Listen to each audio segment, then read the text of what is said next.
Shannon Schieber entered the world on August 8, 1974 in Maryland. Even as a child, she was remarkably intelligent. At just 18 months, she could say the complete alphabet both forward and backward, and at 3, she had already begun reading independently. Shannon finished high school with honors before attending Duke University in North Carolina, where she completed a bachelor's degree within 3 years, earning 3 majors in math, philosophy, and economics. Following graduation, she worked for a finance company for 1 year, although continuing her education had always remained her goal. Shannon hoped to enter finance not for wealth, but to support people struggling to make ends meet, since fairness and equality held deep importance for her. At 23, she received a full scholarship from the prestigious Wharton School, relocated to Pennsylvania, and settled into an apartment in central Philadelphia, allowing her to remain near campus as she worked toward her doctorate. But academics weren't Shannon's whole life. She was highly active too. She enjoyed swimming, played lacrosse, and rode horses whenever an opportunity arose. On May 7, 1998, at roughly 2:00 in the morning, Philadelphia police received a call from a man residing in Shannon's building. He reported hearing a woman yelling from her apartment. It was a piercing, frightened scream, followed by an urgent, "Help me!" The neighbor entered the corridor and approached her door. By that point, he was hearing unusual sounds from inside, almost as though someone were struggling to breathe. He tested the handle, but the door remained locked. After nobody responded to his knocks or calls, he picked up the telephone and called 911. As officers headed over, the neighbor hurried downstairs and knocked at a couple's apartment. He considered forcing Shannon's door open, but realized he couldn't manage it by himself. Sadly, the wife was the only person there. Her husband was working, leaving nobody available to assist him. Several minutes later, police arrived, less than 5 minutes after the emergency call. When they approached Shannon's door, the apartment was completely quiet. They knocked repeatedly, yet nobody answered. Assuming the apartment was vacant, they paused before taking action. The neighbor maintained that the screams had unquestionably come from Shannon's apartment. Another woman, living directly below, also reported hearing banging noises at that moment, but officers believed the sounds could have originated outside, and that the neighbor had simply mistaken their location. The entrance showed no evidence of forced entry. It remained securely locked. One officer even stepped outside and aimed his flashlight upward toward Shannon's balcony. The drapes were closed and the door remained shut. At that point, nothing they could see suggested an immediate emergency from outside the apartment, and the quiet that followed the reported cries made the situation even more uncertain. With no visible damage, no answer from inside, and no clear indication that someone was actually in danger, the officers had little concrete evidence to justify taking more forceful action at all. Considering everything together, they concluded there was insufficient reason to force their way inside. Before departing, they instructed the neighbors to call again if they heard anything more, then drove away. The following morning, Shannon was expected to meet several classmates for exam study. Later that afternoon, she planned to have coffee with her brother, yet she appeared for neither appointment. Concerned, her brother drove to her apartment. Immediately, he saw the balcony door standing open, although the curtains remained closed. He knocked several times, but nobody responded. Without a cell phone, he drove to a friend's home and called his mother. She told him to return and asked him to check with Shannon's neighbors for a spare key or attempt to contact the building manager. So he returned and began knocking on each hallway door, although most residents were away. The first neighbor who answered was the very man who had contacted police the previous night. After Shannon's brother identified himself and explained his reason for coming, the man's expression instantly changed. He understood that something was terribly wrong. He described the screams and the 911 call he had made only hours before. Together, they hurried to Shannon's apartment and broke the door open. The scene inside was horrifying. Shannon lay face down across her bed, entirely naked, and it was instantly obvious she was dead. Police turned Shannon's body over to medical examiners and began searching the apartment. Since the front entrance showed no evidence of forced entry, detectives suspected the killer could have entered through the balcony. Her apartment sat on the second floor, but a tree stood directly beside the balcony that someone could have climbed with ease. It also had a metal guard, but someone sufficiently skilled could have gotten beyond it without much trouble. Inside, the apartment showed obvious evidence of a struggle. Books lay scattered across the floor beside the bed, while blood marks covered the blanket, walls, and even the balcony outside. It appeared Shannon had fought her attacker fiercely and may have wounded him, because the blood trail going outside seemed to belong to him. Investigators also discovered semen traces on the bed, which they sent to the laboratory with the blood sample for DNA analysis. Detectives eventually noticed that several of Shannon's belongings had disappeared. The killer had removed a pin, necklace, backpack, camera, and a stack of CDs. Medical examiners concluded Shannon had died by strangulation and additionally found evidence of sexual assault. They found another person's blood on her teeth. Apparently, she had bitten her attacker hard enough to cause bleeding. Regarding the time of death, experts estimated it occurred only minutes before her neighbor contacted police, although determining the precise moment was impossible. Even so, one detail immediately stood out. When police arrived that night, the balcony door was closed. Yet when Shannon's brother and the neighbor entered the next morning, it stood open because the neighbor had heard choking noises. Before he called 911, Shannon was probably already dead when officers reached her door. Put simply, the killer was likely still inside the apartment while police stood only a few feet away, then escaped afterward. Both the blood and semen recovered from Shannon's apartment were analyzed, but the DNA belonged to an unidentified man who was not listed in any database. Detectives also distributed a list of Shannon's missing belongings. Investigators checked her pin, jewelry, backpack, camera, and CDs at local pawn shops, hoping the killer would attempt to sell them, but nothing surfaced. At the time, detectives had no obvious way to connect the missing property to Shannon's death, and every attempt to find a useful lead had failed. The investigation seemed stalled, with no clear suspect and no immediate path forward for the investigators. They also investigated one of Shannon's classmates as a potential suspect, yet his DNA failed to match the killer's. Another clue emerged through Shannon's friends and relatives. Only 2 days before her death, she had told them about an unfamiliar man who followed her along the street. She circled the block several extra times to ensure he couldn't discover where she lived. Police couldn't exclude the possibility that this man was her killer, but the information didn't move them any nearer to identifying him. After that, investigators reached a dead end. For months, nothing significant happened, and detectives remained no closer to identifying whoever was responsible. Nearly a year later, however, that changed when the case took an unsettling new direction. A man contacted the Philadelphia Inquirer, a local newspaper, claiming he possessed information about Shannon's murder. He refused to identify himself, but insisted police had overlooked something critical. According to him, the case was tied to several other attacks against women that had occurred in the same area. The journalists investigated, and sure enough, they discovered a string of eerily similar crimes had occurred right in central Philadelphia.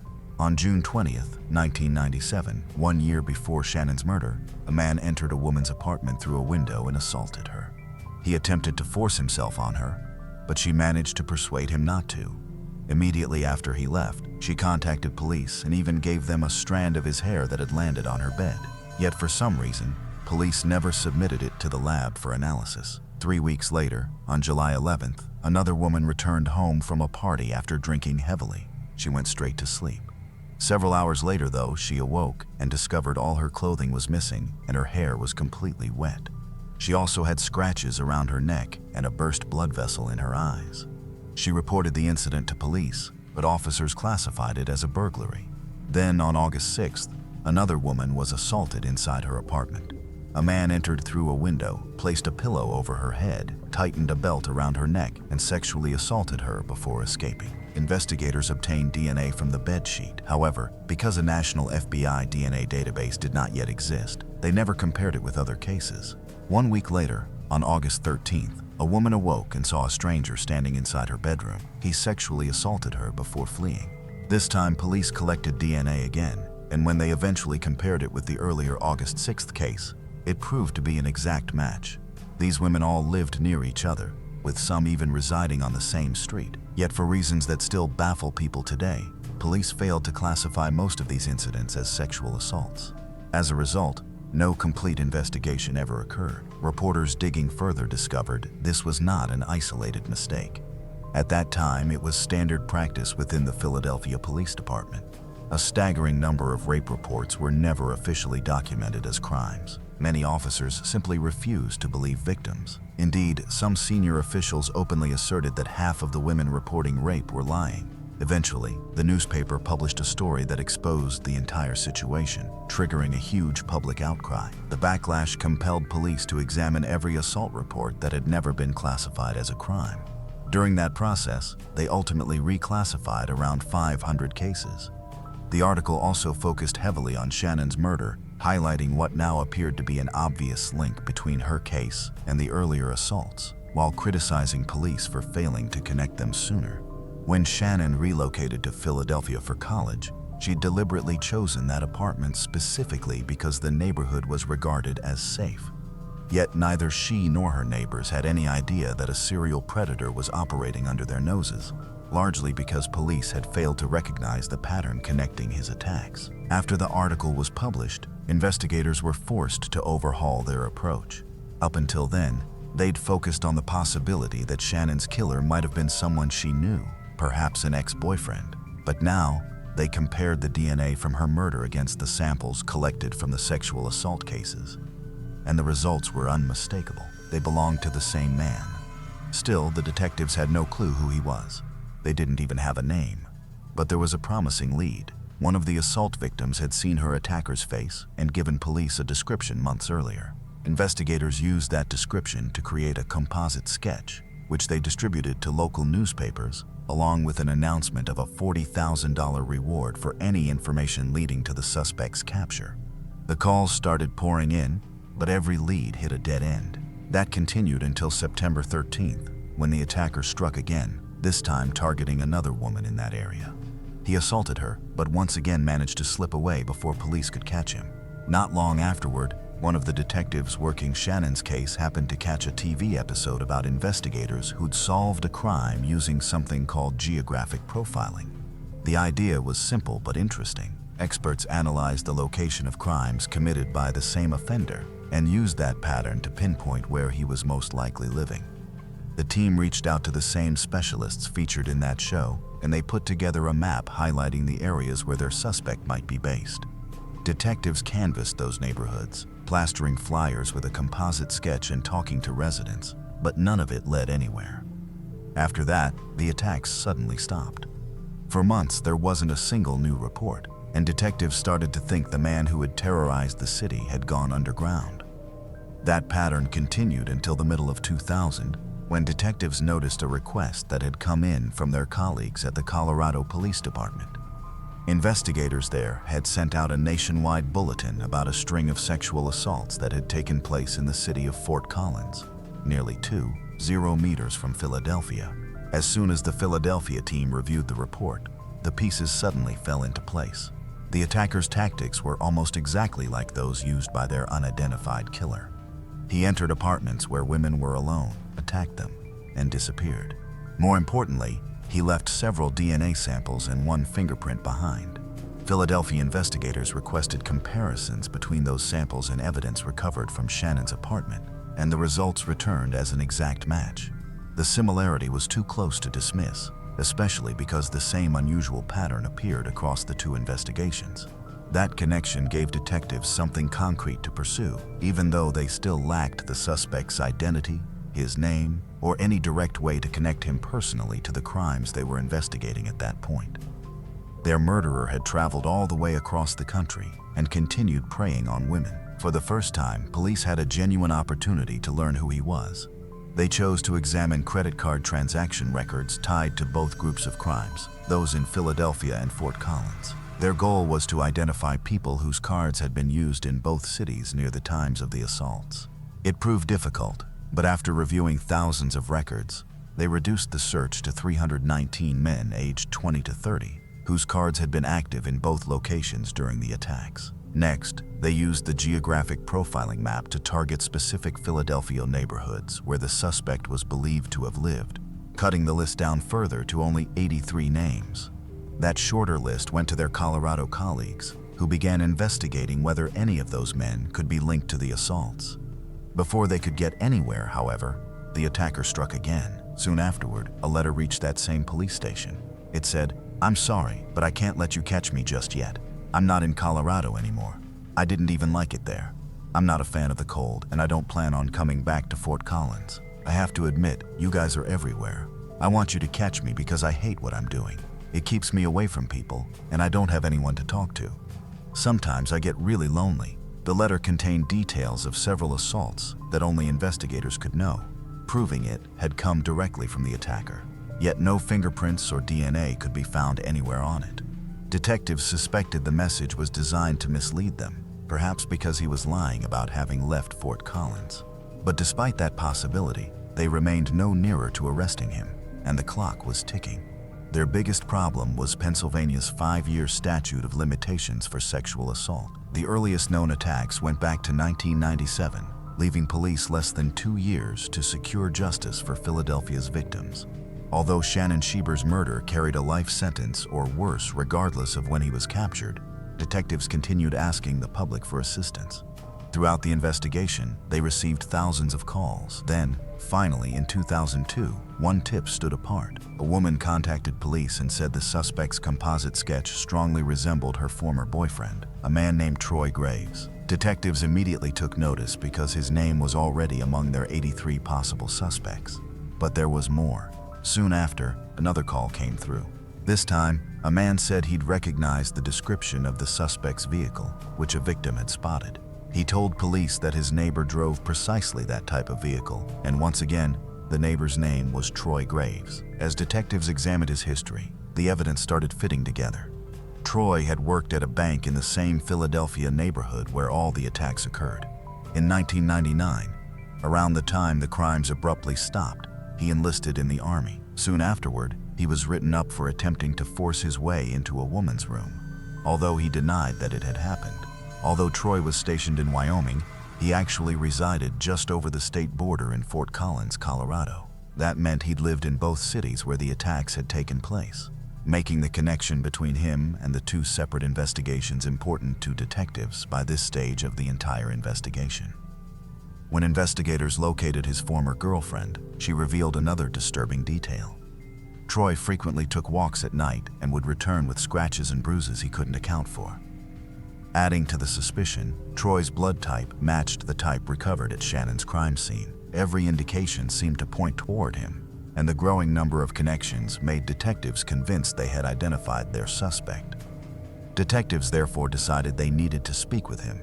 They visited his home, but he wasn't there. One officer left a business card tucked into the door, hoping Troy or someone in the household would see it and make contact with police.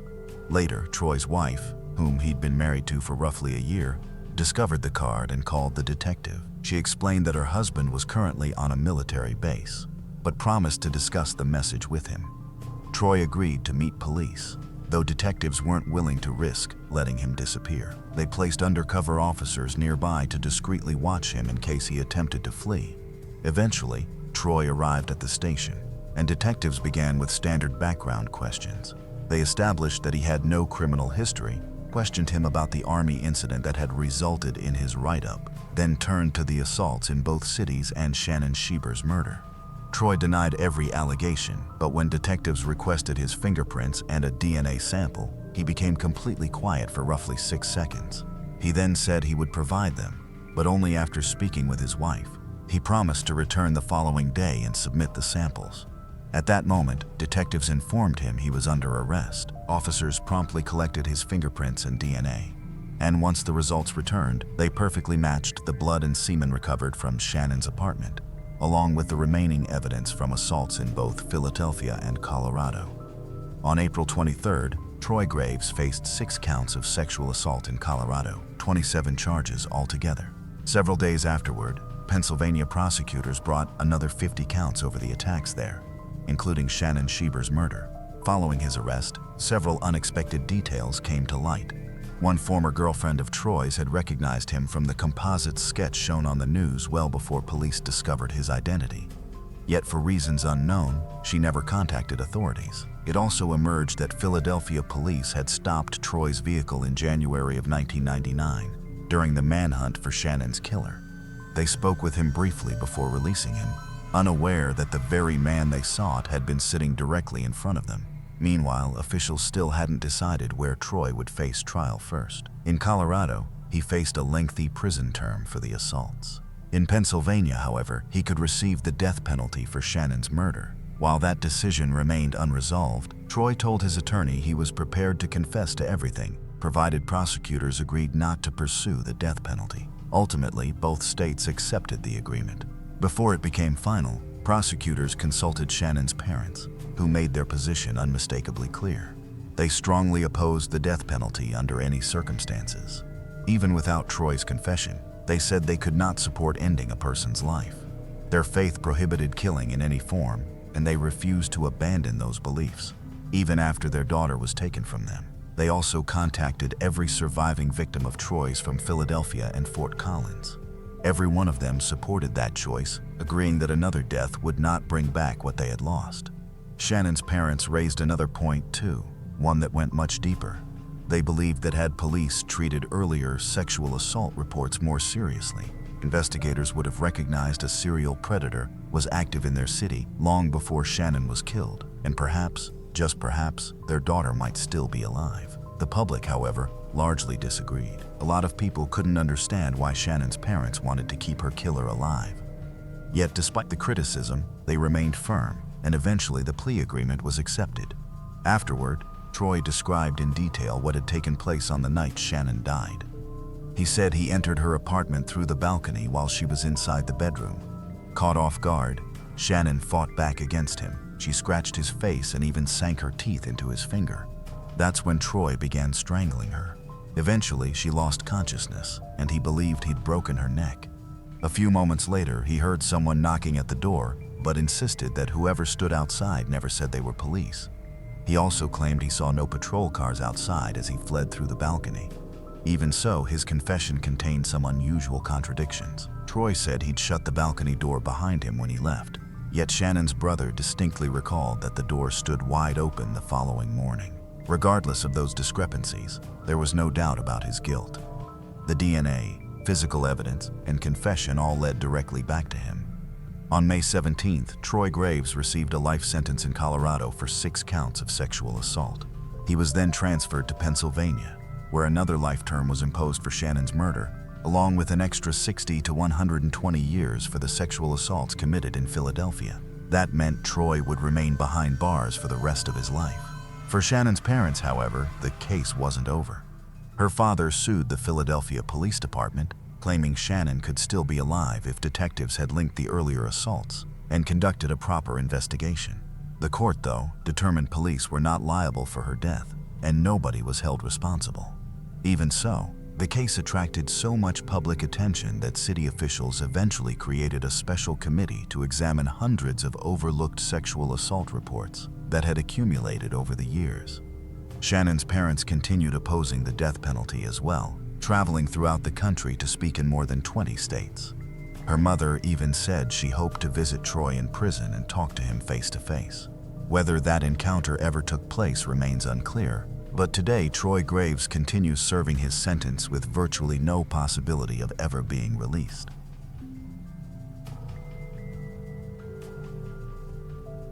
Three gleaming mahogany caskets rest beside one another inside a church thick with incense. Within them are a father, a mother, and an 18-year-old girl. Everyone is a victim of a carefully planned family massacre inside the church. At the lectern stands the lone survivor. His face is ashen, streaked with real tears. Clutching the microphone, he delivers a stunningly beautiful eulogy in song. The congregation sobs, mourning the orphaned son, yet their sympathy is completely and deeply misplaced. The young man performing this hymn is no helpless survivor. He is the mastermind behind the carnage, looking down at the wooden coffins, holding the family bloodline he slaughtered with his own hands. Teddy and Mary Loa Gonzalez wanted more than simply a better life after moving from the Philippines to the affluent, sun-baked suburbs of Sydney, Australia. They insisted on an extraordinary one. Teddy possessed relentless, almost clinical ambition. In his homeland, he had been a highly respected lawyer, and after reaching foreign soil, he firmly refused to accept the hardships faced by an ordinary immigrant. He reconstructed his career from scratch, building an exceptionally profitable immigration law practice while accumulating an imposing real estate portfolio. Mary Loa matched his determination. meticulously overseeing their social position and making certain the family displayed an image of absolute, unwavering prestige. Their two-story brick residence along a quiet, manicured street stood as a stronghold of traditional values. Inside, the air perpetually carried a faint scent of lemon polish and costly incense, a tangible reflection of Mary Loa's insistence on perfection. Yet underneath those immaculate surfaces, the walls seemed to vibrate with crushing, suffocating pressure. The parents' love was undeniable, but it remained profoundly transactional, tied solely to academic achievement and impeccable public conduct.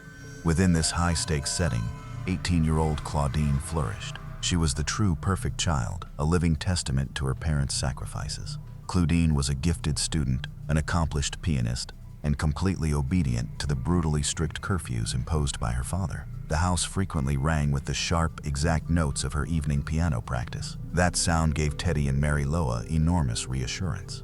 She followed a clear, unwavering path toward a prestigious career. Klein represented the golden investment that was producing precisely the returns they expected. Then came the firstborn, their only son, 20-year-old Seth. In their traditional family, the eldest son bore the crushing burden of the family legacy. He was the heir, apparent, expected someday to take the reins of the patriarch's empire. Teddy had planned Seth's entire future before the boy could even talk.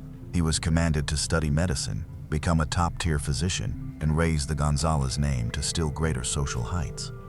But Seth was not made like Claudine.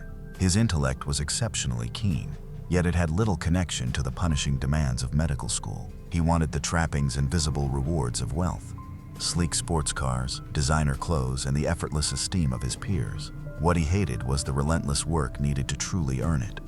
Conflict between father and son remained constantly present. A low-grade tremor ran quietly beneath everything, continually threatening the stability of their home. Teddy never compromised. Each failing grade, every unmet expectation brought severe reprimands, lost privileges, and the final threat of total financial excommunication. Inside the Gonzalez home, life became a theater of quiet, chilly warfare. Upstairs, Clint studied relentlessly beneath the comforting warmth of parental approval. Below, Seth endured the oppressive, icy shadow of an unattainable standard. His father's expectations seemed less like clear direction and more like a tightening noose. Their pursuit of excellence had built a polished, shining facade, leaving them utterly blind to the dark, poisonous resentment quietly growing inside the mind of their perfect son. The University of New South Wales was intended to serve as the family's heir's prestigious proving ground. Studying demanding medical science courses, the young man was expected to move smoothly into a highly respected, high-earning career. Yet the university's sprawling lecture halls seldom saw him. While his younger sister stayed home, diligently mastering difficult piano sonatas and studying deep into the night, her older brother was methodically building an elaborate full-time second life. His days were spent roaming Sydney's affluent commercial districts, posing as a carefree, wealthy playboy. Among his peers, he fashioned an image of effortless superiority, spending hours relaxing in upscale cafes, buying rounds of drinks, and acquiring designer clothes he had absolutely no legitimate means of paying for. He was deeply hooked on the appearance of high society, yet completely intolerant of the grueling work necessary to genuinely belong within it. To finance the ongoing deception, the young man began secretly draining money from his parents' accounts. At first, the amounts were small. Money supposedly reserved for costly medical textbooks and university fees flowed directly into his wardrobe and active, busy social life. Eventually, he turned to pawning his mother's costly jewelry and tampering with stolen credit cards. A substantial share of this illegal money went towards sustaining a relationship with a young woman he was desperately seeking to impress. He understood with complete certainty that should the illusion of his enormous wealth disappear, his social position and romantic life would collapse instantly with it. At the same time, the family's patriarch insisted on continual evidence of academic success. The son supplied precisely what his father demanded, only through dishonest means. He converted his quiet bedroom into a remarkably efficient forgery workshop. Using consumer editing software and high-quality cardstock, he carefully modified his failing university transcripts. He deleted his disgraceful failing grades and substituted them with elite marks, carefully replicating the institution's typography and reproducing the official university crest. When he presented these forged papers to his father, he performed the role of the brilliant student perfectly. He received his parents' proud approval with a restrained smile. completely unfazed by the enormous burden of his own deception. For a surprisingly long time, the fabricated reality quietly endured without suspicion from everyone around them entirely. The family praised his invented accomplishments, utterly unaware that their golden son was actually under serious academic probation and nearing expulsion. Yet his hunger for luxury was expanding much too quickly, easily exceeding his ability to steal without detection. He desperately desired a new outrageously costly sports car, a tangible status symbol to permanently reinforce his invented persona. He started intensely pushing his family to buy it for him, forcefully invoking his impressive, though entirely fabricated, academic record as leverage. That relentless demand for money became his fatal mistake. His father, a man whose entire self-made wealth rested upon meticulous attention to legal and financial details, finally started seeing the unmistakable discrepancies. The figures simply failed to match. The precise instant the illusion collapsed was devastating for the household. Probing the ongoing financial irregularities, the patriarch reached out to the university administration directly, thereby circumventing the carefully constructed paper trail. The truth struck the family residence with the explosive force of a detonating bomb. The father learned that not only was his son performing terribly, but his entire academic portfolio represented a deliberate multi-year fraud.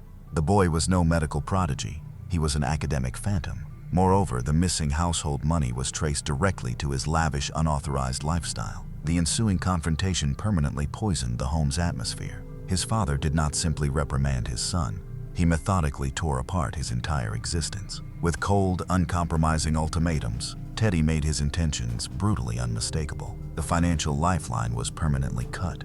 The luxury vehicle was instantly refused. The generous allowance was permanently withdrawn. Moreover, the patriarch delivered the ultimate unforgivable punishment. He planned to legally disinherit his firstborn, the vast property empire, the profitable law practice, the millions in accumulated savings. Every bit of it would completely bypass the son and pass exclusively to the obedient, genuinely accomplished sister. The young man was coldly told that he would soon need to pack his belongings, abandon the comfortable suburban fortress, and survive completely by himself. For a narcissist suddenly deprived of his supply, desperation swiftly ferments into something deeply toxic. He found himself trapped inside an impossible, suffocating corner. If he were thrown out, his girlfriend would inevitably abandon him. His peers would uncover his complete failure. He would be reduced to a lowly, blue-collar existence, a fate he sincerely regarded as worse than death. The atmosphere inside the brick residence became a psychological prison. Inside the Gonzalez home, meals passed in crushing silence. His vehicle keys had been taken away, while every movement he made was closely watched. Sitting within his cold shadow, hearing the muffled, flawless notes of his sister's piano practice drifting from downstairs, his resentment slowly changed into cold, pure malice. Not even a trace of remorse troubled him over his lies. Instead, he burned with hatred for his father, who had cut off the money he considered his sacred birthright. Within his warped view of reality, his deception was not the issue. The real problem was his parents' control of the bank accounts, while his sister had ceased to be family. She had become a financial competitor, preparing to take his empire. Should the patriarch succeed in revising the will, the fortune would disappear from his reach permanently. Yet if his parents died unexpectedly before those complicated legal papers were formally altered, the existing will would remain valid. As their only surviving son, he would inherit the entire estate automatically. In the darkest recesses of his mind, one coldly practical idea began taking shape. He quietly started using the household computer to investigate deadly poisons and poisonous plants. He searched for a silent, undetectable method of wiping out his bloodline. His mother, father, and sister were no longer people in his eyes. They were merely living barriers between himself and a $6 million inheritance. With the walls tightening around him, the perfect son concluded that escape required carving his way free. Tuesday, July 10, 2001. Outside the wealthy suburban fortress, the air was crisp and held at roughly 55 degrees F. Within the expansive two-story brick residence, everything remained unnaturally still. The 20-year-old son stood by himself in the immaculate kitchen, surrounded by costly imported appliances his parents had spent decades working to obtain. He approached a thick wooden block resting on the granite countertop. A harsh metallic rasp of steel against wood shattered the complete silence as he pulled out two long, weighty carving knives, each fitted with an 8-inch serrated blade. Then he collected a sturdy 30-inch wooden baseball bat from a storage closet.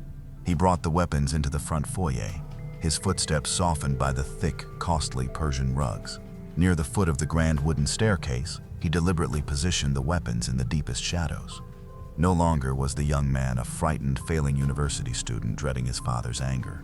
He had remade himself as a predator, waiting quietly in concealment. Around 4:30 p.m., the front lock clicked open. The heavy oak door swung inward. His 18-year-old sister entered the foyer and let her heavy school backpack fall onto the polished hardwood floor. She slipped off her shoes, likely thinking about her strict evening piano practice schedule or approaching university exams. As she moved toward the middle of the house, the perpetrator emerged from the hidden area beside the stairs. He lifted the wooden bat and slammed it downward with crushing, devastating force. The blow thundered through the quiet house, yet that opening strike did not kill her. The young woman screamed and spun toward her attacker. Confusion flickering in her eyes instantly became raw, absolute terror when she recognized her own brother's face. She resisted with savage determination. Their struggle erupted from the elegant hallway into the nearby study. She scratched, kicked, and desperately attempted to shield herself from the continuing blows with her bare arms. The reality of murder is seldom as neat or effective as television makes it appear. It is draining, disorderly, and extraordinarily loud. Understanding that the blunt force injuries had failed to silence her swiftly enough, the attacker abandoned the blood-stained bat. He reached beneath his waistband and pulled out one of the kitchen knives. The rhythm of the assault instantly changed from wild, blunt aggression into deadly, methodical precision. He thrust the blade ahead. The resulting injuries across her neck and chest were devastating. Following a long, frantic struggle to stay alive, the family's authentic, perfect daughter finally crumpled onto the carpet. The attacker remained above her, breathing hard, adrenaline flooding his bloodstream. He did not lose control. He did not grab a phone. Instead, he lowered himself, seized his sister's dead body, and coldly pulled her deeper inside the study, hiding her entirely from anyone entering through the front door. Once again, the house sank into oppressive, suffocating silence. The harsh, metallic scent of copper slowly blended with the subtle, persistent aroma of lemon furniture polish. The attacker went into the downstairs bathroom. He opened the brass faucet and watched diluted red water spiral toward the porcelain drain while carefully scrubbing his hands. He glanced at his watch. It was approximately 5:30 p.m. From the shadows, he collected the second carving knife. Then he went back to his place in the foyer. He waited. The unmistakable noise of a car entering the driveway announced the second intended victim. His mother opened the front door, her arms apparently weighed down by work papers or groceries for the evening. She entered the darkened foyer and immediately called toward the house. Nothing answered. She moved several steps farther inside, her eyes fighting to adapt to the dim interior lighting. Then she saw the dark, wet streaks spread across the hardwood floor. Before her mind had time to comprehend the terrible sight, her son sprang from the darkness. Unlike the first attack, this ambush contained no hesitation whatsoever. The attacker struck with a viciousness approaching clinical detachment. His mother had no meaningful opportunity to protect herself, set down her bags, or understand that the person killing her was the child she had carried and raised. The blade landed with terrible speed. The assault focused entirely upon her throat and upper body, cutting through major arteries within milliseconds. She crashed onto the hallway floor, her life disappearing from her body almost immediately. The murderer stood over the woman who had given him life, his expression fixed behind a mask utterly stripped of human compassion. He was no longer seeing his mother. In his mind, he was merely completing a required financial transaction. Beyond the house, sunset began, throwing elongated, warped shadows over the blood-stained floors. The surrounding temperature fell. Indoors, the attacker remained silently seated as darkness advanced. He refused to switch on the ceiling lights, aware that sudden brightness would completely compromise the final, most important ambush. For more than an hour, he remained inside the completely dark house. This pause demanded a disturbing, almost psychopathic degree of emotional separation. He sat only feet away from the mutilated remains of his family, yet his pulse presumably settled. He simply held the handle of the last knife, his muscles tightening with cramps after the tremendous physical exertion of the earlier violence. His thoughts remained fixed completely upon the $6 million estate, waiting beyond the final step. At 6:50 p.m., the patriarch's heavy, commanding footsteps rang loudly across the front porch. The brass lock clicked. Teddy shoved the door inward, entering the completely dark foyer. His hand reached blindly toward the wall switch. Before artificial light could reveal the carnage, his son attacked. The father was a powerful man, fiercely ambitious, physically robust, and profoundly controlling. When the blade's first thrust entered his chest, he did not collapse at once. A savage, agonizing struggle erupted within the cramped entryway. Teddy immediately understood that he was battling for his life, although the total darkness concealed his assailant's identity. With his bare hands, he seized the serrated blade, desperately attempting to wrench the weapon from his attacker. The defensive injuries across his palms and fingers were horrific. Steel sliced through tendons and scraped bone while he struggled against the relentless forward assault. But the son pressed onward, driven by 3 years of festering resentment and the looming, terrifying prospect of a blue-collar existence. He forced the patriarch backward, overpowering the older man through the brutal advantage created by the initial ambush. As severe blood loss took its inevitable toll, the father's resistance quickly weakened. One final, devastating thrust struck the neck, completely severing the spinal cord. The patriarch crumpled onto the floor, his heavy body settling beside the entryway. The prolonged, silent psychological conflict inside the brick house had ended in under 3 hours. What followed was an overwhelming silence that seemed to swallow every sound throughout the residence and leave the killer standing in a vacuum of darkness and death. The perpetrator remained alone in darkness. His breathing came raggedly, his clothes drenched in the grim evidence of his unthinkable betrayal. Yet his task was nowhere near complete. He knew the next stage of his plan had to appear convincing to anyone arriving afterward. He required a story, a fabricated, conspicuous account to deliver directly to local police. He went to a utility closet and took out a can of spray paint. Then he approached a pristine light-colored wall inside the main living area. He shook the container. The metallic clatter of the mixing ball echoed harshly throughout the tomb-like residence. He pushed the nozzle and sprayed a huge, hostile racial slur across the drywall. This was a deliberate theatrical diversion, making the horrific scene appear to be a violent, targeted hate crime. His intention was to send detectives after phantom extremists, making certain they searched everywhere except for the crying, orphaned survivor. Once the staging was finished, the young man acted with frightening efficiency. He removed his ruined clothes, collecting the blood-soaked garments, leather shoes, wooden bat, and 2 carving knives. Everything went into a heavy-duty plastic garbage bag. He returned to the downstairs bathroom and rapidly removed the remaining physical evidence from his face and arms. From his upstairs bedroom, he changed into clean, highly fashionable clothing. He grabbed the heavy garbage bag, exited through the back door into the freezing night, and quietly secured the house behind him. Reaching his vehicle, he placed the evidence bag deep inside the trunk and started the engine. He never glanced back toward the suburban fortress. Instead, he drove straight toward the city's neon glow, planning to spend the next several hours roaming crowded arcades and busy entertainment districts. He was preparing to stage the performance of a lifetime, meticulously building an airtight time-stamped alibi as his entire bloodline slowly cooled across the hardwood floors. He entered through the front door, stepped across his family's cold remains, and reached for the telephone. The subsequent emergency call became a display of carefully calculated theatrical hysteria. He breathed heavily and rapidly into the receiver, his voice cracking with fabricated terror as he told the dispatcher that he had just walked into a nightmare. He sobbed uncontrollably, claiming through feigned cries that his parents and sister were covered in blood, and that he had no idea whether the armed intruders were still hiding somewhere inside the sprawling house. Hearing the raw, mounting panic of what appeared to be a traumatized survivor, the dispatcher immediately instructed him to leave the property and sent several patrol cars and ambulances to the address. When the initial responders arrived with sirens screaming, they found the young man waiting outside across the manicured lawn. He was shaking uncontrollably, holding his head between his hands and retching dryly into the grass. Within the residence, veteran law enforcement officers were physically sickened by the sheer, unchecked violence of what they encountered. A dense metallic odor of iron lingered heavily throughout the air, completely overwhelming the home's customary scent of costly cleaning products. The immaculate walls were badly stained by arterial spray. In the living room, the enormous, deliberately painted racial slur instantly seized the detective's attention. The preliminary evaluation seemed to point completely away from domestic violence. The enormous scale of the massacre, coupled with the hateful graffiti, indicated a carefully organized, lightning-fast assault involving several attackers, presumably an extremist hate group selecting prosperous minority immigrants as targets.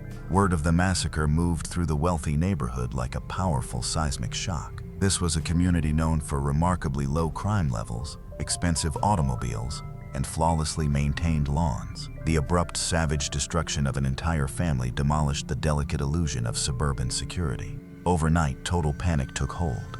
Residents began spreading wild stories that a roaming, racially motivated execution squad was operating somewhere within their zip code. Within hours, local hardware stores had completely emptied their supplies of heavy deadbolts, motion sensor lights, and premium alarm systems. Families that had spent decades comfortably leaving doors unlocked suddenly sealed themselves behind barricades.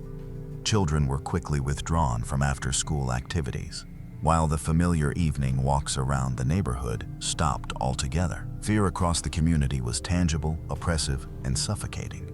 Residents united passionately behind the lone surviving son, seeing him almost universally as a devastated orphaned victim who had somehow escaped the same terrible fate through sheer blind luck. The young man took in this enormous surge of public compassion and exploited it perfectly. He moved straight into the harsh media spotlight, voluntarily giving widely publicized interviews to both local and national television networks. Positioned before a wall of news cameras, with his eyes suitably red and swollen, he delivered an eerily convincing performance. He pleaded with the unknown killers to surrender, urging members of the public to share any information that could help secure justice for his murdered relatives. He described the crushing scale of his grief, explaining that his future had been utterly destroyed and that the unimaginable loss had left him feeling completely empty. Across the country, viewers sitting inside their living rooms openly cried for him. His elaborate deception reached its highest point during the combined funeral service. The enormous church overflowed well beyond its fire code limit with frightened neighbors, mourning classmates, and compassionate strangers. 3 substantial wooden caskets rested conspicuously before the altar, encircled by hundreds of costly floral arrangements. When the eulogy began, the young man slowly made his way along the central aisle, leaning heavily against extended family members as though he could barely carry his own body. He accepted the microphone and, rather than merely reciting a prepared speech, sang a soft, astonishingly mournful hymn. His voice remained remarkably controlled, striking every note with profound, emotional resonance. The whole congregation collapsed emotionally. To everyone watching, his grief appeared completely genuine throughout the funeral service held that afternoon. The unfiltered sound of communal sobbing rang beneath the vaulted ceiling. He remained there, staring down at the coffins holding the people he had personally slaughtered, absorbing the complete adoration and deeply misplaced sympathy of the enormous crowd. He had managed to persuade the entire world that he was a victim. He was convinced his multi-million-dollar inheritance remained perfectly protected and that police were busy pursuing imaginary suspects. He felt completely, horrifyingly untouchable. The opening weeks of the investigation became a period of relentless frustration for the local homicide unit. They faced a sprawling suburban crime scene that seemed utterly devoid of logical sense. The savage nature of the 3 killings, combined with the enormous, deliberately spray-painted racial slur covering the living room wall, initially pushed detectives toward outside suspects. Assuming the elaborate staging was authentic, the police department invested thousands of man-hours in chasing phantoms, methodically following local extremist organizations, questioning informants, and searching the affluent zip code for evidence of a roaming, tightly organized kill squad. The neighborhood remained locked in suffocating fear, as residents continued barricading themselves indoors, terrified the xenophobic killers might come back. At the same time, investigators examined the patriarch's profitable professional world in depth. Teddy Gonzalez was a powerful immigration lawyer and affluent real estate mogul. His work routinely involved substantial sums of money, complicated legal conflicts, and sometimes extremely angry clients confronting deportation. Detectives painstakingly assembled profiles of business competitors, former associates, and anyone who could possibly hold a violent, simmering grudge toward the family. Yet every promising lead rapidly dissolved into nothing. The extremist organizations had left no trace in the manicured neighborhood, while Teddy's professional competitors all had solid, verified alibis.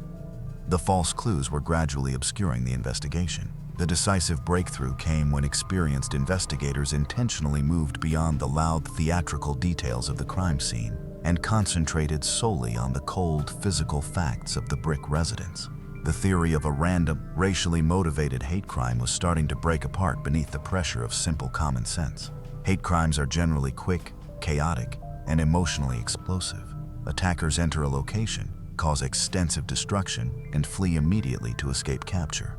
Yet the murderer inside the Gonzalez residence had displayed frightening, unnatural patience.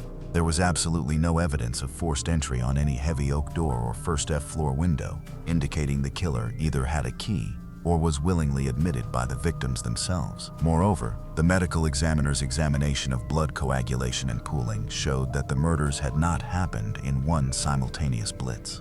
The killer had brutally attacked the 18-year-old sister, successfully concealed her body, and then simply waited. He attacked the mother, then waited once more inside the pitch-black residence for more than an hour until the father came home from work. Such deliberate, icy patience pointed decisively away from chaotic extremists and toward someone intimately familiar with the family's precise daily routine. Slowly and inevitably, the investigative spotlight turned from the frightened neighborhood and settled directly upon the grieving, orphaned son. He had confidently supplied detectives with an apparently bulletproof, time-stamped timeline. It was strongly backed by crumpled convenience store receipts and witness sightings at a crowded, deafening downtown arcade. Yet forensic pathology systematically tore apart his entire account using the victim's stomach contents, the ambient interior temperature of the climate-controlled residence, and the known routine arrival times of the mother and sister. The medical examiner sharply restricted the precise time frame of the massacre. The horrific violence had taken place strictly between 4:30 p.m. and 7:00 p.m. The surviving son's recorded arcade visit, the centerpiece of his airtight defense, did not start until nearly 8 p.m. He had essentially supplied a perfect alibi for what followed the murders.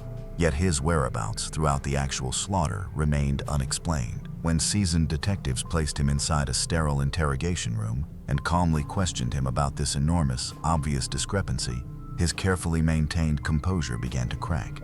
His breathing grew shallow, his eyes shifted, and his explanations grew steadily more tangled, changing from a confident account into a stumbling jumble of contradictions. Once the timeline collapsed, the physical evidence started pointing solely, damningly toward him. Forensic technicians examining the enormous racial slur inside the living room identified the precise chemical composition and manufacturer of the paint. It was not some unusual aerosol carried into the residence by a roaming gang. The chemical signature matched exactly with a half-empty can of spray paint discovered abandoned deep within the family's own utility closet. The murderer had used the household's own materials to create the illusion of a hate crime. But the most devastating evidence came straight from the digital ether. Cyber investigators confiscated the Gonzalez family's computer from the upstairs study and performed a thorough, exhaustive forensic examination of its hard drive. They moved beyond the ordinary, easily erased browsing history and retrieved extensively deleted search records connected specifically to the 20-year-old son's personal user profile. During the weeks immediately before the massacre, the young man had not been preparing for his fabricated medical examinations. He had instead been relentlessly searching online for untraceable lethal poisons, toxic plants, and quiet ways to erase human life. This digital trail conclusively established deliberate premeditation. His original plan had been to poison his bloodline silently before desperation compelled him to turn to blunt force and serrated kitchen steel. While the growing physical and digital evidence supplied the basis for his legal downfall, the young man's own extraordinary clinical arrogance delivered the final nail. He truly believed he had managed to outwit the veteran homicide detectives. He thought the persona of the grieving orphan had made him entirely untouchable. Only days after publicly weeping over his family's caskets and giving that breathtaking, nationally televised eulogy, he walked straight into an upscale luxury car dealership. With confidence, he ordered the exact same outrageously expensive sports car his murdered father had expressly refused him only weeks before. To obtain the enormous financial loan, he casually presented his forthcoming $6 million inheritance as collateral. He additionally began contacting real estate agents, asking about quickly selling the sprawling suburban fortress where his parents and sister had just bled to death. There was absolutely no mourning period, no trauma, merely a frantic, cold-blooded rush to liquidate his newly obtained assets. The detectives, discreetly tracking his every financial transaction and telephone call, realized beyond any doubt that they were not dealing with a traumatized survivor.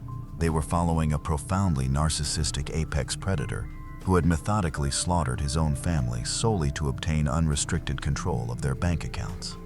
The trap was completely shut. His arrest contained none of the spectacle the young man had desired. In June 2002, detectives calmly approached him in a public area. There were no flashing lights or blaring sirens, only the cold, weighty click of metal handcuffs locking around his wrists. He offered no resistance. The performance had finally ended. Inside the sterile courtroom, the carefully manufactured image of the grieving orphan collapsed entirely. Prosecutors systematically presented the conclusive physical and digital evidence, revealing a stark, clinical portrait of a narcissistic predator who regarded his own family solely as financial assets to be ruthlessly liquidated. The defendant sat behind the heavy wooden table, his expression fixed in a stiff, emotionless mask as the fabricated reality he had built crumbled completely around him. The legal outcome struck precisely at the nerve he had murdered to defend. Under the state's strict forfeiture laws, a murderer cannot legally benefit from their violent crimes. The entire $6 million estate, the profitable business assets, the extensive properties, and the heavily protected savings were permanently taken from his control and transferred to extended relatives. He had methodically slaughtered his own bloodline for absolutely nothing. The presiding judge imposed the harshest penalty available.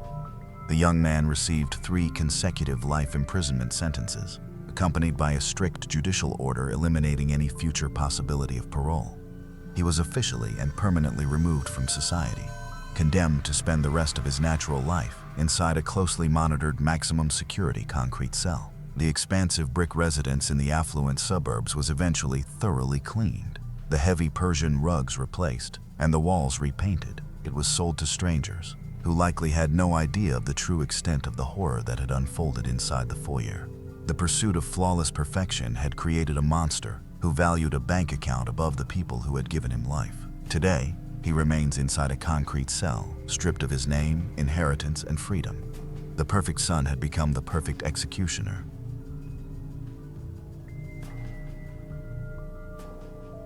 On December 1, 2016, in the early morning hours, 15-year-old Diana awoke to a noise she couldn't identify. Her mother's phone alarm was sounding in the kitchen, chirping inside an otherwise vacant room. She tapped on the bedroom door. There was no response. She opened it. Nobody was there. She carefully searched every room of the house on Husky Drive in St. Anthony, Newfoundland. Her mother's phone sat on the counter. Her purse remained on the table. Her car keys were still in the ignition outside in the driveway. Even the bathtub remained full, exactly as it had been left. Everything was still safely within that house. Everything except Jennifer. Jennifer Hillia Penny was born January 31, 1978, in the small Newfoundland community of St. Lunaire Gree, on the province's Great Northern Peninsula. She was the youngest of all 7 children. Her brothers Glenn and Gary, along with her sister Yvonne, were among those closest to her. She was raised in a household that people familiar with the family described as filled with love. She was funny. That was the description heard most frequently from people who knew her. Funny, kind, and sincerely caring, with a warmth that naturally pulled people toward her without trying. She had her first daughter, Marina, at 17. Rather than retreating from that responsibility, she allowed it to shape her life. Her world, one friend said, centered on her girls. By 2016, Marina was grown, while Jennifer's youngest daughter, by then Dina, was 15. Jennifer talked with Marina almost every day. They were so close that strangers unfamiliar with them might have taken them for sisters. Jennifer had made her home in St. Anthony, the Northern Peninsula's largest community, a town of roughly 2,500 people perched along the Atlantic coast with a man named Dean Penny, a local fisherman she'd known since high school. They had remained together for close to 2 decades. By 2016, however, it had ended. Jennifer and Dean's separation started in September 2016. Jennifer returned to her father's home in St. Lunaire. She was finished. Her daughter Marina would later explain that Jennifer had fallen out of love with Dean years before, that they had been young when they began their relationship, had gradually drifted apart, and that by 2016 Jennifer knew she wanted a different life. She had arranged a job interview in Glovertown, a community about 7 hours south, and had scheduled a meeting with lawyer Jim Bennett to start divorce proceedings. That meeting was set for December. Jennifer would never reach December. Her friends knew she was scared in those final weeks and understood what she feared most deeply. It wasn't the separation that frightened her. Jennifer was firm about leaving, but she feared what Dean could do once he truly realized she wasn't returning. Gina Elliott, her friend, recalled an informal safety plan the women had created during the weeks leading up to Jennifer's disappearance. They would stagger daily check-ins, so that if one failed to make contact, the other would follow up. Jennifer had messaged a friend saying Dean accused her of seeing another person and that all hell would break loose. She said she did not trust him. Jennifer had been warned plainly that she would be made to disappear and that nobody would ever find her. Gina Elliott knew about this. Jennifer had received that threat herself and believed it. On November 16, 2016, the same date Marina would later identify as the day Jennifer's life was directly threatened, Jennifer went to work and asked a colleague to witness a document changing her life insurance policy, removing Dean Penny as beneficiary and naming her 2 daughters instead. She signed the document and returned home. 2 weeks afterward, she vanished. By the end of November, Dean had left for his hunting cabin in Northwest Arm, roughly 45 minutes beyond St. Anthony. He told others he planned to spend the week there duck hunting. Jennifer was asked to remain at the Husky Drive house with Dina while he was gone. She did not want to. She did not want to stay in that house, but Dina's school stood directly beside it, and Dina wanted to remain there. So Jennifer stayed. Her sister Yvonne was among the final people to see her that night. Yvonne had been riding in Jennifer's car when Jennifer dropped her off for a local appointment. Before departing, Jennifer said she had a headache and planned to lie down. She told Yvonne she'd see her the following day. Jennifer returned to the Husky Drive house, ran a bath, and texted Dina that she intended to go to bed early. Dina arrived home late, noticed light beneath her mother's door, and left her undisturbed. At 4:47 that afternoon, Dean texted Jennifer. "Is she home yet?" Jennifer answered. That was the last message she ever sent. Dean sent 4 additional messages, the last at 7:17 p.m., asking Jennifer to have Dina call him once she arrived home safely. Jennifer answered none of them. Cell tower data introduced at trial later showed Dean Penny spent 4 hours in St. Anthony that evening, between 6 p.m. and 10:30 p.m., contradicting his statement that he had stayed at his cabin all night. The next morning, Diana woke to a silent house, the bathtub still filled, and her mother's phone beeping on the counter. She understood, in the way 15-year-olds sometimes grasp terrible things before finding words for them, that something was wrong. She called her grandmother. When RCMP officers first arrived at the Penny home on Husky Drive, they did not immediately consider Jennifer's absence suspicious. It took a full week before the RCMP officially classified her disappearance as suspicious. During those 7 days, an estimated 100 people, including relatives, friends, and police officers, moved through the house. Forensics were not brought in until days afterward. Jennifer's cousin, Vicki Burden, kept raising the same questions that haunted the family. Why hadn't authorities sealed the house right away? Why had people been permitted to enter and leave so freely from the last place where Jennifer had been alive? Even months after the investigation began, police were still phoning Vicki to ask for Jennifer's laptop password. From the start, Jennifer's family insisted this was no runaway, no suicide, no woman who had simply disappeared for a break. Her boots remained by the door, her passport stayed inside, and her car sat in the driveway. Jennifer Hillia Penny would never have abandoned her daughters without saying anything. She would never have left her phone behind. A police dog was brought to the property, but detected no trace of Jennifer beyond the Husky Drive house, almost as though she had ceased to exist at its front door. Search teams traveled the roads leading from St. Anthony, crossed the surrounding countryside, and eventually searched the harbor. Nothing turned up. On December 7, 2016, the RCMP released a statement confirming the disappearance was suspicious. Their documents showed they believed she had been kidnapped and murdered. No suspects were publicly identified. St. Anthony is a small community. When a person vanishes in a town of 2,500, the loss does not feel distant. It remains visible each day in every store window, at every gas station, and inside the Tim Hortons along the main road. Posters bearing Jennifer's face appeared almost at once, and they remained there. Whenever rain and wind wore them down, Gina Elliott put up fresh ones, again and again, year after year. The signs carried one message, plain and intentional. Someone knows something. Jennifer's father died in 2019, still without any answers at all. Her brother Glenn spoke of the fear that had taken hold during those years, the possibility that the RCMP would someday call to say every avenue had been exhausted, the case was growing cold, and his sister would stay missing and unaccounted for forever. That fear belonged to a community that had spent 7 years watching Dean Penny continue living among them. During all those years, Dean Penny stayed in St. Anthony. He provided formal statements to police. He briefly talked with reporters.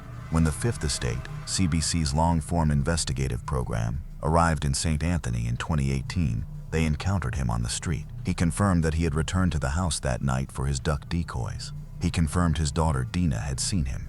He denied knowing what had happened to Jennifer. When asked directly whether he had done it, he said, "No, definitely not." At trial, a man named Molly Hillier, unrelated to Jennifer but raised next door to her family, testified that he had encountered Dean in a Scotiabank parking lot during the weeks before Jennifer disappeared. Dean had discussed the separation and made a comment that Molly remembered, saying Jennifer was going to disappear and that the Hilliers weren't going to get anything he had worked for. Penny denied that the conversation ever happened. The Crown also introduced 627 pages of text messages exchanged between Dean and Jennifer during the months after their separation and before the night she vanished. In those messages, Dean told her it made no difference that she no longer loved him because she belonged there. On the day she disappeared, he messaged her about their belongings, saying he didn't want her taking half of what he had. 9 days before her disappearance, Jennifer had met with lawyer Jim Bennett about retaining him for divorce proceedings. The meeting scheduled for December never happened. What Jennifer's relatives and the public were unaware of, what no one in St. Anthony knew, was that sometime in 2019, the RCMP had secretly launched one of the most complicated and costly undercover operations in Newfoundland's history. It was known as a Mr. Big operation. The method works this way. Undercover officers create a fictional criminal organization over months or years, gradually pulling a target inside through companionship, cash, and fabricated confidence until the target believes he is talking with criminals who have no motive to betray him, then either confesses or incriminates himself. In 2014, the Supreme Court of Canada established strict rules for these operations, and those rules determine what officers may and may not do, and which evidence may or may not be admitted. On September 13, 2019, an undercover RCMP officer identified throughout the trial only as Vic entered the ice room at St. Anthony's local fish plant and introduced himself to Dean Penny. He suggested renting Dean's cabin for a hunting trip. That became the entry point. During the following 4 years, Vic and Penny spent hundreds of hours together. They prepared meals. They watched films. They traveled by road across the country for what Penny understood to be assignments for a nationwide criminal organization. He made courier deliveries, helped create alibis, and surveyed locations. Approximately 100 RCMP employees participated in the operation overall. During crucial periods, some slept on the floor of the St. Anthony detachment. At trial, the undercover officer, who had become Penny's closest companion, testified that he had sincerely hoped the investigation would exonerate Penny, that he wanted Penny to be innocent. But that was not what happened. Gradually, across 4 years, the operation moved steadily toward its intended goal. Then, on November 30th, 2023, exactly 7 years to the day after Jennifer Hillier Penny was last seen alive, the operation finally reached the moment it had been building toward. Dean Penny sat aboard a yacht in Vancouver, across from a man he knew as Rudy, the criminal organization's leader, another undercover RCMP officer. Rudy told Penny the group had information indicating he was about to be arrested for murdering his wife. He said a terminally ill organization member was willing to take the blame, but only if Penny provided every detail so the cover story could survive police questioning. For nearly 3 hours, Dean Penny denied being involved. Again and again, he repeated the denial in different forms. Then, about 26 minutes after his final denial, he began speaking. He said he had returned to the house that night to retrieve his duck decoys. He parked down the road to avoid startling Jennifer. When he entered through the garage door, she heard him. An argument followed. She threatened to make phone calls. He attempted to get past her. She moved to slap him. He shoved her. She fell backward down the staircase, and her head hit the steel corner of a gun safe at the bottom of the stairs. He heard a groan, followed by silence. He checked her pulse. There was none. Blood was coming from her ears and nose. 8 days afterward, during a second recorded interview, Rudy pushed Penny for additional details. Penny provided them. He said he took a small mallet hammer from his tool wall and struck the side of her skull, in the same spot where she was already bleeding, 2 or 3 times with force. The third blow created what he described as a big splatter. After that, he was certain she was dead. He covered her head with plastic wrap, placed garbage bags around her body, and put her inside a canvas seed dew cover. He loaded her into the rear of his SUV. His daughter Dina came to the garage and wished him good night. He told her to return inside and get some sleep. Then he drove away.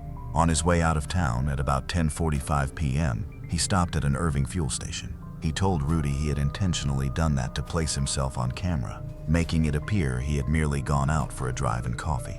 He drove back to his Northwest Arm cabin, put Jennifer's body into his 12-foot fishing boat, and headed into Hare Bay after dark.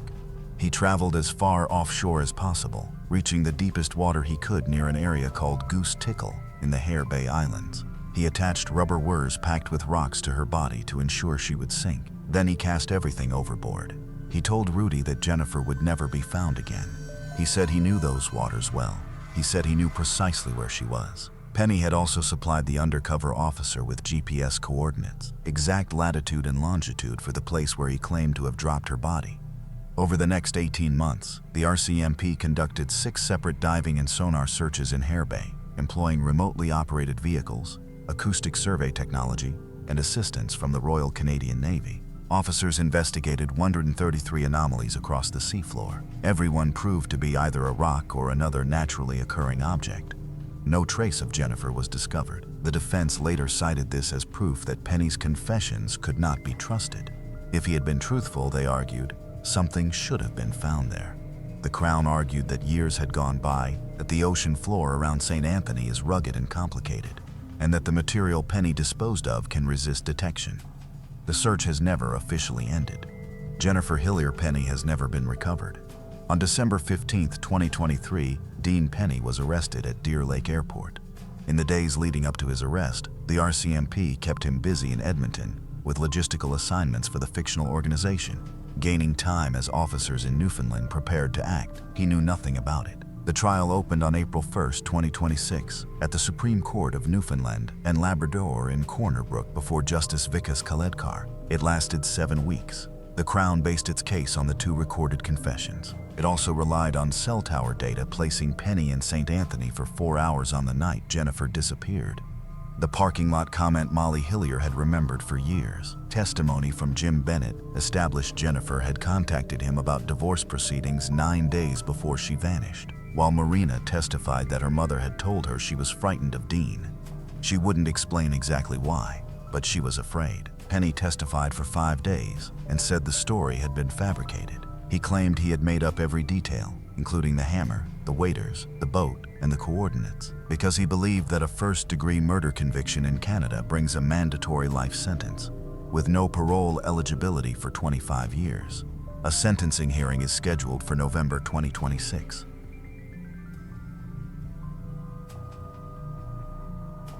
On a hot, humid summer evening on July 14, 1991, a young woman named Tanya Green was inside her house in Detroit, Michigan. At 28 years old, she was 6 months pregnant. She was getting ready for a new baby, imagining the future and placing her trust in the man who shared her home. She never knew her husband, Gregory Green, was concealing a profound, violent darkness. Suddenly, without warning, the peaceful July night was broken. During a vicious, unexpected assault, Gregory grabbed a sharp knife. He repeatedly stabbed Tanya. He continued until she was dead, taking her life as well as the life of their unborn child. Once the room fell quiet, Gregory remained calm throughout the entire ordeal. He made no attempt at all to conceal the body, and he did not flee. Instead, he grabbed the telephone and dialed 911. In a calm voice, he told the dispatcher what he had done. Then he stepped through the front door, sat on his porch steps beneath the silent night, and waited for police officers to arrive and place him in handcuffs. Today, we are revisiting the heartbreaking case of Faith Green and her 4 beautiful children. This is the story of a system that failed, a mother who fought to survive, and a family massacre that might have been prevented. If you want to help us preserve the memory of these innocent lives and support the channel's mission of sharing these deep, true crime stories, please take a moment to subscribe and switch on notifications. Following the killing of Tanya and her unborn child, Gregory Green appeared in court. He entered a no-contest plea to second-degree murder. The judge handed him a 15 to 25-year sentence in a Michigan state prison.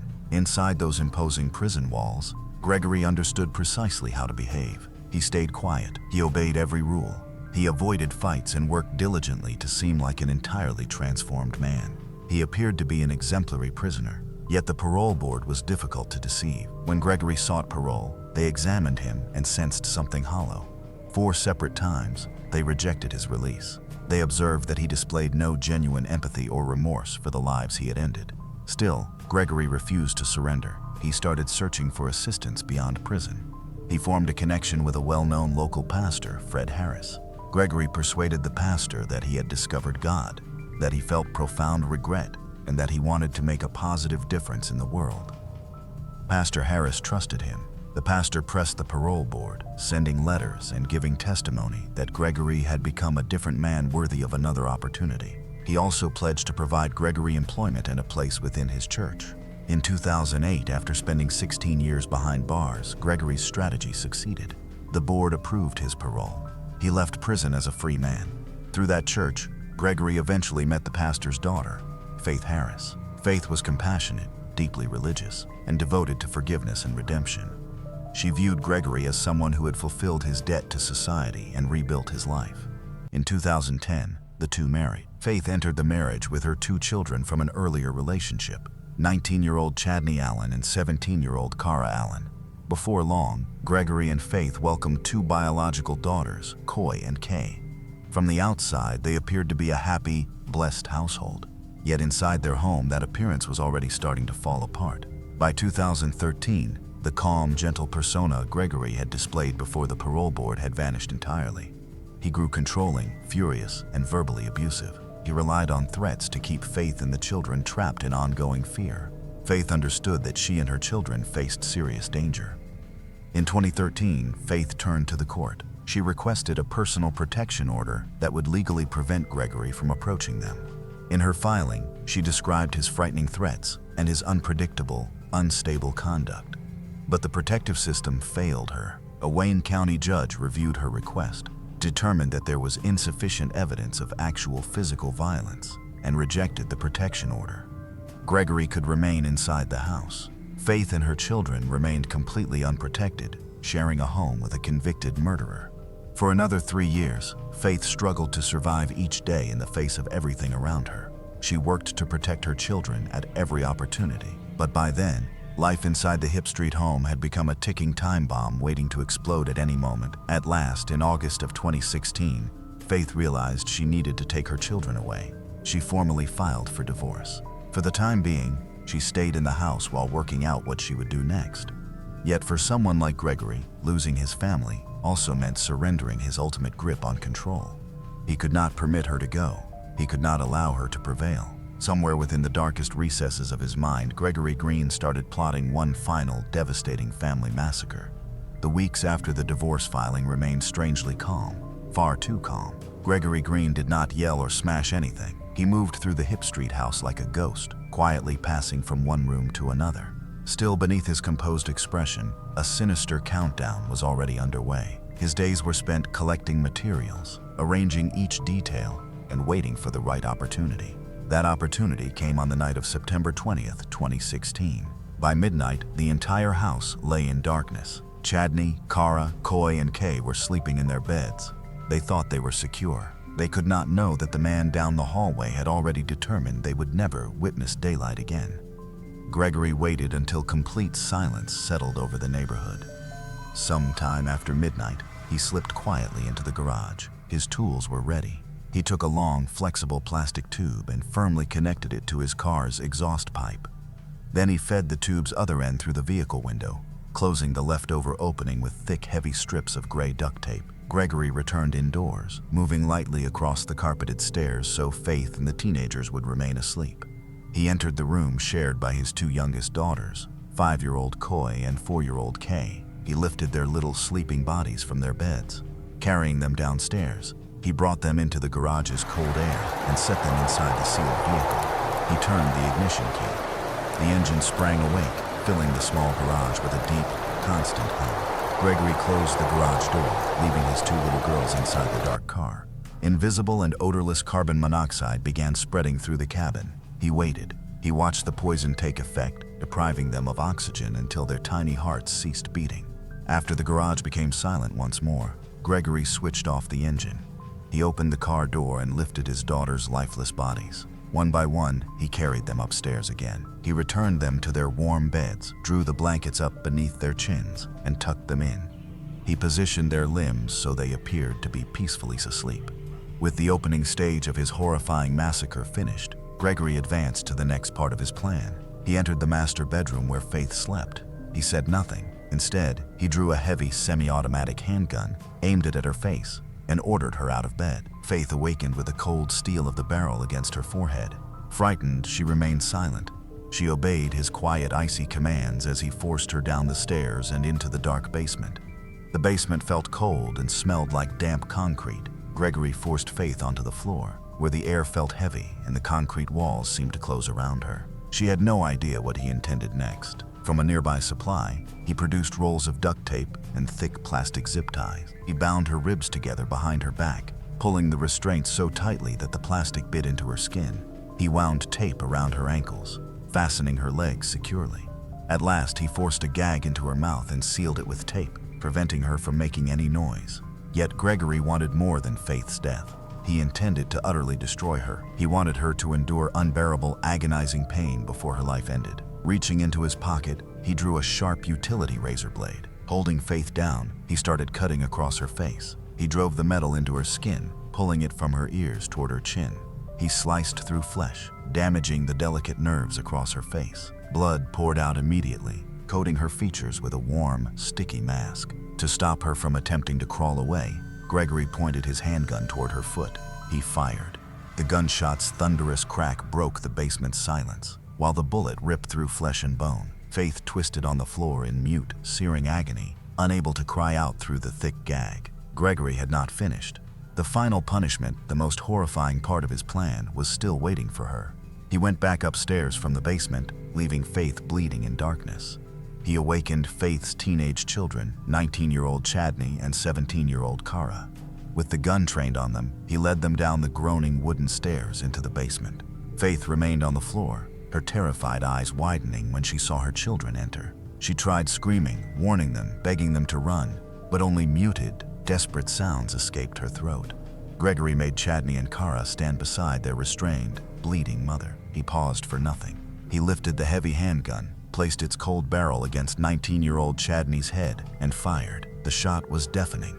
Chadney immediately crumpled onto the concrete floor. Before Kara could comprehend the horror, Gregory swung the weapon toward her. He set the barrel against the 17-year-old's head and fired. She dropped beside her brother. Both teenagers died immediately from the gunshots, their lives ending within moments. Their blood spread across the cold basement floor only inches from Faith's face. Gregory remained standing above the bodies inside the silent basement. He stared down at Faith, trembling in shock, compelled to watch the savage execution of her children. He said nothing. Switching off the basement light, he went upstairs into the silent house and started preparing to surrender. At precisely 1:15 in the morning on September 21st, 2016, a phone rang inside the Dearborn Heights Emergency Dispatch Center. The room remained quiet, illuminated only by computer screen glow. The dispatcher on duty answered, anticipating an ordinary late-night emergency call. Instead, a completely calm voice answered. There was no panic, fear, or anger in it. It belonged to 49-year-old Gregory Green. With an unnervingly calm composure, Gregory spoke into the receiver. He identified himself. He provided his exact Hip Street address. Then, in an even, subdued voice, he delivered the words that would haunt the dispatcher for years. "I just killed my family," Gregory said. He never raised his voice or showed any emotion during the call. Calmly, he informed the dispatcher that his family remained inside the home. Then he issued a clear instruction. He ordered the dispatcher to send police to the house immediately. He followed that with one final chilling detail, one more fact that made the call more disturbing to hear. He said he would wait outside on the front porch and surrender. As soon as the call ended, emergency tones erupted across the police radio. Several patrol cars raced through the deserted streets, their tires shrieking as they swung around the corners. The shadowy sleeping homes of Dearborn Heights were suddenly illuminated by vivid flashes of red and blue lights. When the first responding cruisers reached the curb, officers found Gregory Green doing precisely what he had promised. He remained perfectly motionless on the wooden front porch. His hands were lifted high above his head, palms exposed, fingers spread beneath the flashing lights. Officers leaped from their vehicles, drawing their weapons while yelling commands. Gregory stayed still. He offered no resistance. Slowly, almost robotically, he lowered himself to the ground and allowed officers to pull his arms behind him. The steel handcuffs snapped closed around his wrists. He sat inside the patrol car, gazing straight ahead into the darkness with blank, vacant eyes, while two officers remained behind to watch the suspect. The rest of the team hurried up the porch steps and forced their way through the heavy wooden front door. As soon as they entered, a dense, powerful wave of gas struck them. A sweet chemical smell immediately caused their eyes to water and their throats to sting. The officers pulled their shirts over their noses, recognizing that deadly concentrations of carbon monoxide had filled the entire house. They understood they needed to locate the children. They raced upstairs, heavy tactical boots pounding across the carpeted steps, and started opening doors. They entered the first-floor bedroom belonging to 5-year-old Coy and 4-year-old Kay. Under the dim illumination, everything inside appeared completely ordinary. Stuffed animals rested on shelves. Children's books were arranged neatly atop the nightstand. And beneath the blankets covering their little, brightly colored beds, the two sisters lay motionless. An officer hurried over to Coy. He extended a gloved hand and softly touched her cheek, hoping to find the warm, gentle skin of a sleeping child. But her cheek felt freezing cold. He placed 2 fingers against her neck, desperately looking for a small, fluttering pulse. There was only a deep, horrifying silence. He turned quickly and examined Kay. Her arm felt rigid and cold beneath his touch. Both sisters were already dead, their father having carefully positioned their bodies to appear as if they had quietly died in their sleep. A nauseating rush of grief and anger swept through the officers. Yet before they could fully comprehend the deaths of the 2 young girls, a sound rose from somewhere beneath the floorboards. It was a faint, weak, agonized groan. The officers pivoted, pulled their handguns, and hurried back down the hallway toward the basement door. They yanked it open and started down the steep wooden stairs, their flashlights slicing through the dense, pitch-black darkness. The basement air was icy, while the odor of fresh copper and gunpowder was overpowering. When their flashlight beams moved over the chilled concrete floor, they halted at a scene of utter carnage. At the center of the basement lay 39-year-old Faith Green. Gray duct tape and thick zip ties bound her tightly, while her face was entirely hidden beneath a coating of dark, sticky blood. Deep, uneven cuts stretched from her ears toward her chin, where Gregory had taken a razor blade to her skin and severed her facial nerves. She had additionally suffered a gunshot wound to her foot, leaving her physically incapable of fleeing. Only a few feet from her were 2 teenage children, 17-year-old Carrara and 19-year-old Chadney. Both had been restrained. Both had suffered gunshots to the head, with their blood spreading across the concrete around Faith. Faith remained alive, her eyes opened wide in a degree of terror the officers had never witnessed before. Paramedics hurried downstairs, carefully slicing through the thick restraints around Faith's wrists and ankles. They transferred her onto a stretcher, supporting her head as they rushed her upstairs and into a waiting ambulance, while investigators stayed behind to record the gruesome crime scene. During the following hours, forensic investigators painstakingly examined the house, collecting physical evidence that would make certain Gregory Green could never walk free again. Within the house, they recovered the weapon used in the murders, a heavy semi-automatic handgun. Ballistics examination would later establish that bullets taken from Chadney and Kara's bodies matched the weapon exactly.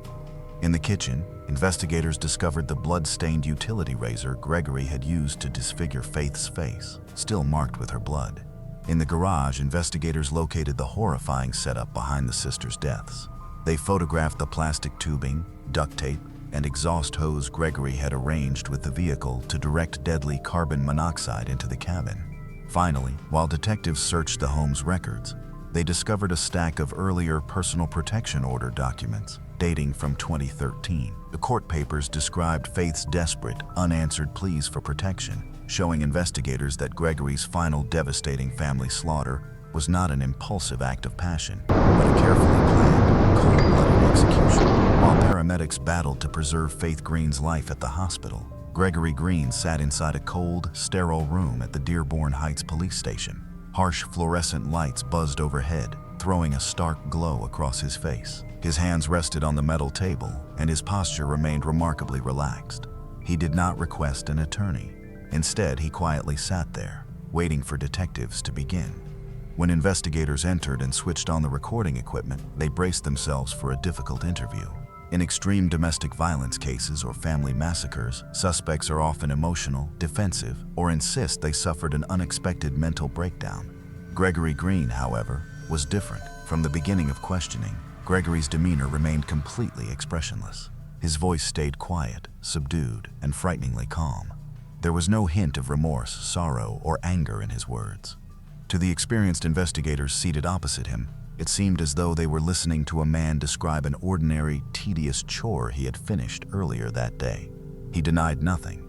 He guided detectives through the massacre's timeline with chilling, step-by-step precision. He explained exactly how he had walked into the garage, how he had secured the plastic tube to his car's exhaust pipe, and how he had carried his sleeping daughters, Coy and Kai, outside to the vehicle. He described watching the girls slip into a deep, permanent sleep beneath the effects of carbon monoxide. Without any hesitation, he told officers how he carried their dead bodies upstairs again and placed their lifeless bodies back into their beds. When detectives questioned Gregory about Faith, his voice remained steady and calm. He explained how he had forcibly forced her downstairs into the basement at gunpoint. He described binding her hands and feet, using thick duct tape and thick zip ties, and explained why he decided to slash her face with the utility razor. He wanted her to suffer. He wanted her to experience physical terror before delivering the psychological blow he wanted her to endure. He then described calmly the execution of 19-year-old Chadney and 17-year-old Carrara. He admitted putting the gun against their heads and pulling the trigger before their mother's eyes. The detectives, having witnessed some of the most horrific crimes imaginable, struggled to maintain composure while facing such complete, cold-blooded indifference. They pushed him about the question. Why? Why had he destroyed his family? Gregory's answer exposed the familiar mindset of a self-righteous family annihilator. He did not claim that a voice had spoken inside his head, or that he had suddenly lost his sanity. Instead, he placed full blame for the killings on Faith's choice to seek a divorce. In his mind, he believed he had been deeply betrayed. He had married Faith, attempted to create a life, and now she wanted to leave him while taking the children. For Gregory, Faith's pursuit of freedom represented an intolerable challenge to his complete authority.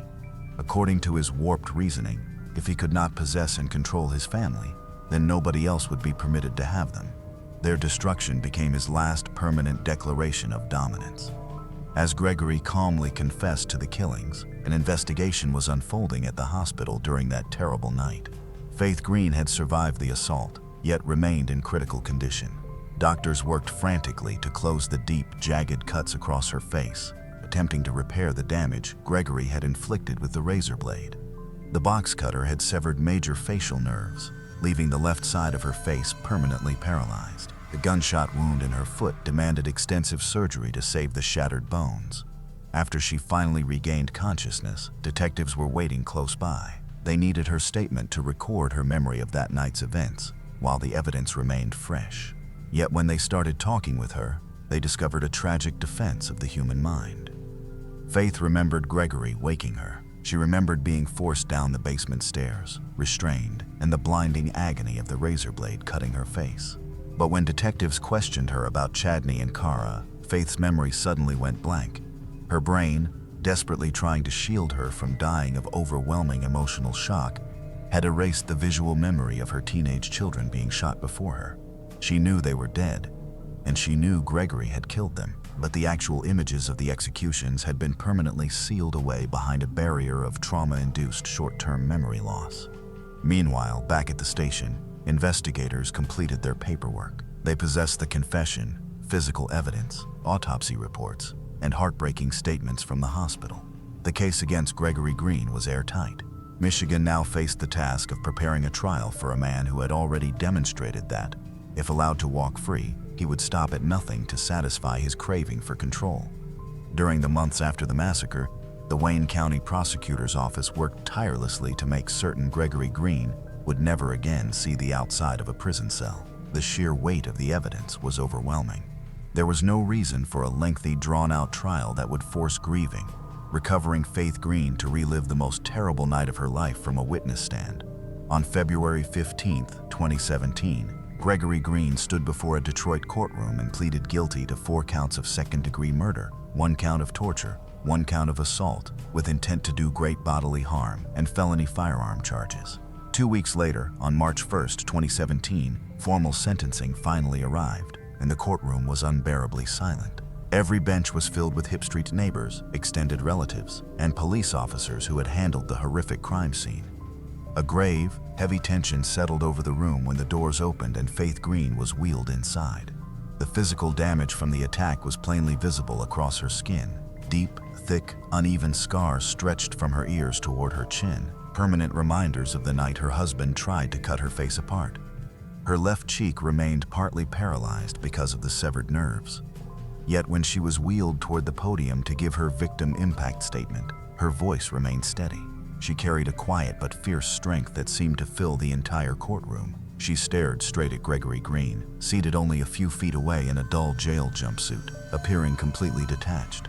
Faith asked for no mercy, nor did she offer forgiveness. "I'm not happy. I'm not satisfied with the outcome. There's no punishment that fits the crime. Not even torture and death would be justice. Your justice will come when you burn in hell for all eternity for murdering 4 innocent children, all because you're insecure as a man. Plus the other 2 lives you took. You are a con artist. You are a monster. You are a devil in disguise. You are now forever exposed." She spoke with love about her children, compelling everyone in the courtroom to remember them not as statistics or crime scene photographs, but as lively, loving human beings. Faith then described the agonizing reality of living with what had happened to her each day. "While I stand up here trembling with fear, I put on my bravest face to be in the same room with the man who murdered all 4 of my children. 2 of them violently in front of me with a gun, Chadney and Kara, and he killed my other 2 babies, Ko and Kay, with a hose that ran from the tailpipe of his car to where they were innocently sleeping. As if that wasn't enough, let me tell you about some of the devastation that it has actually done to me and my family. My short-term memory has disappeared. Doctors explain that my brain is shielding me from the memories of my children being shot in the head directly before my eyes, while I was gagged, duct-taped, and zip-tied. Whenever I manage to find the strength to rise from bed, the moment I walk, I'm in severe pain. It's sharp pain from where he shot my foot. They don't know whether I'll ever be able to walk again without pain. Think about that for a moment. Never being able to walk again without pain. My doctors say I have post-traumatic stress disorder. That's what causes the migraines and nightmares. Sometimes I dream about the night everything happened, waking up screaming and sweating, believing somehow that I can save my children. Then I realize the nightmare is actually reality, and my children are truly gone. Somehow I try to gather enough strength to begin my day. Other times, I have these terrible nightmares that leave me waking in fear, trying to understand them. But I'm told they all trace back to this horrific experience I went through. I can't remember the last time I truly rested without medication. I can still feel the zip ties around my wrist, and that sensation triggers terrible memories of that night. There are times when I find myself drifting into thought, only to realize I'm not thinking about anything. I'm empty, really lost. I'm lost without truly knowing what I'm supposed to do with myself. I'm simply existing day to day. I miss my children so deeply that words will never explain it. All I ever wanted was to be a mother, a wife, to have a happy family, raise my children into productive members of society, and see them be happy. Time will never mend this wound. I will always feel empty. A piece of me will always be missing. If the day ever comes when I wake up and it isn't the first thing on my mind, I don't know what that day will look like anymore. When I look into the mirror, I will always be reminded of the scars he left across my face, cutting from my ears to my chin with a razor blade box cutter. The pain on the left side of my face never disappears. He cut me so deeply that multiple nerves were severed and never healed properly. I lost an enormous amount of blood. I remained in critical condition for days. I should have died. Some days I wish I had. He has scarred me for life. My entire family is emotionally devastated by what happened. There is a hole in my heart and soul that can never be repaired. The loss is so immense that I will never truly recover for the remainder of my life. I will live forever with pain and heartbreak. This injury will never mend. This injury will never mend. She said she continued enduring relentless burning pain from bullet fragments still remaining in her injured foot, turning every single step into an agonizing ordeal. She described her lasting facial nerve damage, yet the worst pain, she said, was within her troubled mind. "You are a con artist. You are a monster. You are a devil in disguise," she said to Gregory, keeping her eyes fixed upon his expressionless face. "You took my children, you took my health, and you tried to take my life, but I am still here." When Gregory's opportunity to speak came, the courtroom waited to discover whether the burden of his crimes would finally crack his detached exterior. He rose slowly, using the same even, subdued, courteous voice he had employed while lobbying the parole board in 2008 and speaking with the dispatcher during the 911 call. His statement was brief and restrained. "I just want to say, well, first of all, it's in God's hands, and only He can judge," Gregory said, avoiding any genuine personal responsibility. "I do regret, and I am sorry for what has happened." His remarks sounded hollow, providing neither answers nor comfort to the devastated family he had cruelly left behind. The judge, plainly repulsed by the defendant's total absence of sincere remorse, refused to soften her words. She condemned Gregory's conduct as the purest example of deliberate, cold-blooded evil. "Your actions are inconceivable and beyond understanding. I hope that the families affected by this tragedy can heal. As a practical matter, this court is confident that if I follow the sudden scream in this case, you will never be released from prison." She sentenced him to 47 to 102 years in prison. The sentence was carefully divided into specific terms: 45 to 100 years for the secondary murder and torture charges, plus another 2 years served consecutively for the felony firearm charge. Because of his age and Michigan's sentencing laws, Gregory Green will not even qualify to seek parole until he reaches 97 years of age. Gregory will spend the remainder of his natural life enclosed behind the tall walls of a maximum security Michigan state prison. Yet when the cell door closed behind Gregory Green, one painful, haunting question still lingered. How could this happen twice? This tragedy did not emerge without warning. The warning signs had been flashing bright red. In 1991, Gregory murdered his first pregnant wife. The system offered him another chance, assuming a model prisoner meant a truly reformed man. In 2013, Faith went before the courts, pleading for a protection order because she understood the danger was genuine. The system rejected her request because she had no physical bruises at all at that point. We are taught to search for monsters in shadowy alleys, yet the most dangerous ones can hide behind courteous smiles, church pews, and promises of transformation. They turn the kindness of others into protection, waiting until the right moment to strike. Faith Green survived, but she lives with the scars left by a double failure.